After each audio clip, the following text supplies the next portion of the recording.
So just to set the stage, throughout the 90s, I was doing music videos for the Flaming Lips and working on studio projects with them when they were recording Clouds. And then there's Mr. Sap over here. So it wasn't unusual for me to be around with a camera, hanging out with the band. In fact, 99 was when we put together the Flaming Lips of Landed, which was a precursor to Fearless Freaks.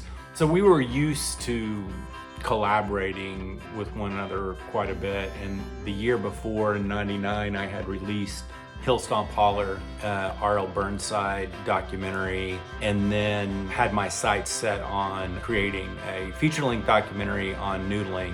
And at the time, the sport of noodling wasn't really as pervasive as it is now. The 25th edition of the Okie Noodling Tournament. Part of the zeitgeist and part of the identity of Oklahoma.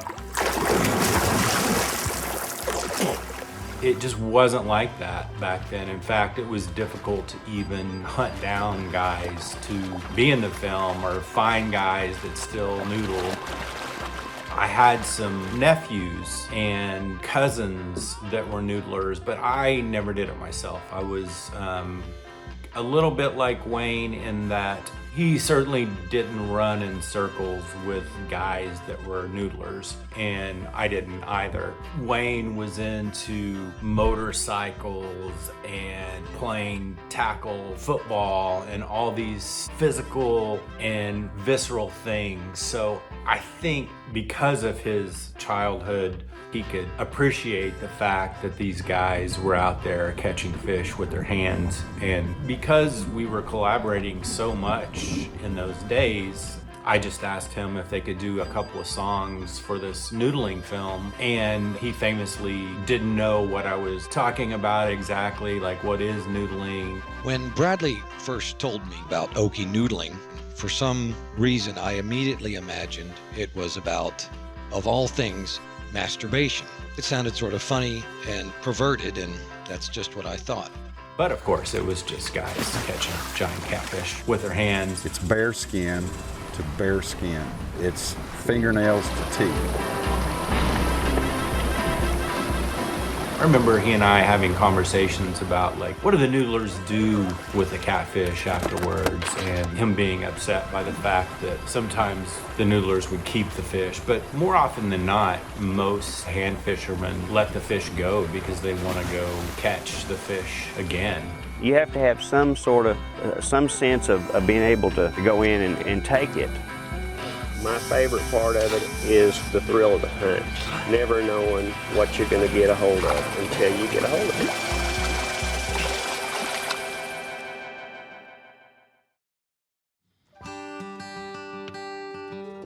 At the time when I came to Wayne and asked him to do the soundtrack, it really was one conversation. He said, yeah, if you want us to do it, then we'll do it. And within a matter of a couple of weeks, if not less, they had put together 3 or 4 different tracks. It wasn't like a traditional soundtrack, like they were going in and specifically scoring scenes or anything like that. I don't even recall how much footage I showed them.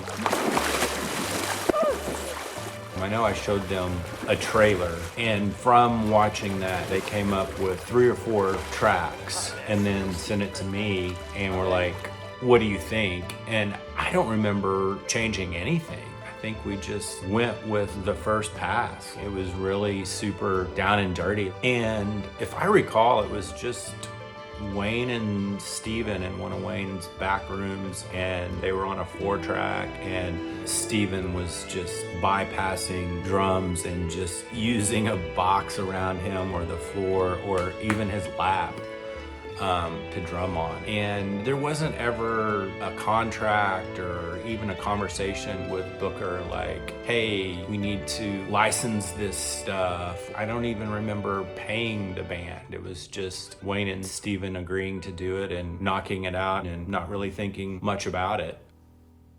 How you doing, guys? Good to see you. We're already rolling on you here, man. Oh, great. When we started production on Okie Noodling, we had no idea exactly where the film was going.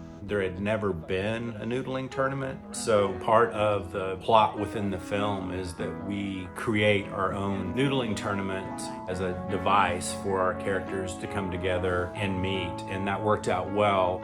So well that the Okie Noodling tournament is still going strong, and that soundtrack that Wayne and Steven put together really, for me, elevated the film into this more artistic endeavor, and I love the tracks that they created, especially the one that we ended up using for the ending credits, the Cosmic Trigger. There's just something about that track that really gets me every time emotionally.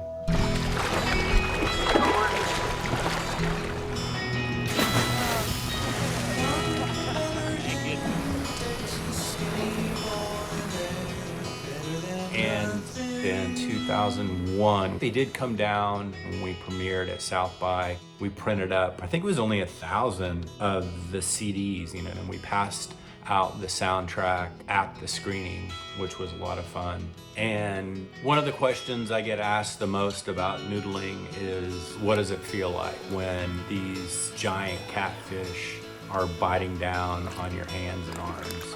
And my answer is always the same. It feels like the very first time you ever had sex, but it feels that way every time you go noodling. I get butterflies, I get a little bit nervous, I get a little bit giddy, but yeah, it feels great. It's the craziest feeling in the world. Sometimes when I'm going noodling for the first time of the season, and I haven't been in 9 months because you can only catch these catfish in the summer months, I'm like running down to the spot feeling like I'm 12 years old or something. I've actually bought a house in Tulsa to be closer to noodling spots in the summer, and after 20 years of noodling for catfish every summer, I haven't missed a summer. I go multiple times, and now I have a 7-year-old son, and I take him noodling with me quite a bit. I've become addicted to the sport.